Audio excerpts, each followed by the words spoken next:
20 நிமிஷம் முடிஞ்சிடுச்சு. ஸோ தம்மு எப்படி ரிசல்ட் வந்திருக்குன்னு பார்க்கலாம் வாங்க. ஸோ பொறுமையாக ஓப்பன் பண்ணி அந்த அடுப்பு கறி ஃபுல்லாக அப்படியே கீழே போட்டுக்கலாம். போட்டுட்டு இப்போ இதில் நான் ஓப்பன் பண்ணி காட்டுறேன். இதில் இருக்க தம்மும் சரி, ரைஸும் சரி, இருக்கிற பீஸும் சரி எப்படி இருக்குன்னு நீங்களே பாருங்கள். கரண்டியை வந்து சைடில் விடணும், சென்டரில் விடாது, சைடில் விட்டு ரைஸ் எடுக்கிறேன்.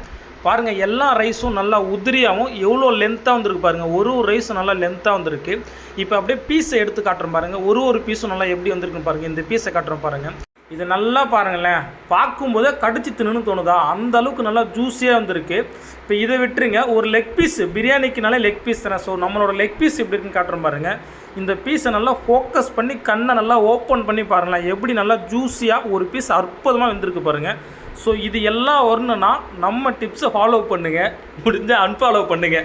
இந்த மாதிரி யூஸ்ஃபுல்லான வீடியோஸ்லாம் என்னை ஃபாலோ பண்ணால் மட்டும்தான் வருமானு கேட்டால் கிடையாதுங்க. என்னோடய வீடியோவை நீங்கள் ஃபுல்லாக பார்த்தாலும் லைக் பண்ணாலுமே நெக்ஸ்ட்டு நான் போடுற வீடியோ உங்களுக்கு ஆட்டோமேட்டிக்காக வரும்.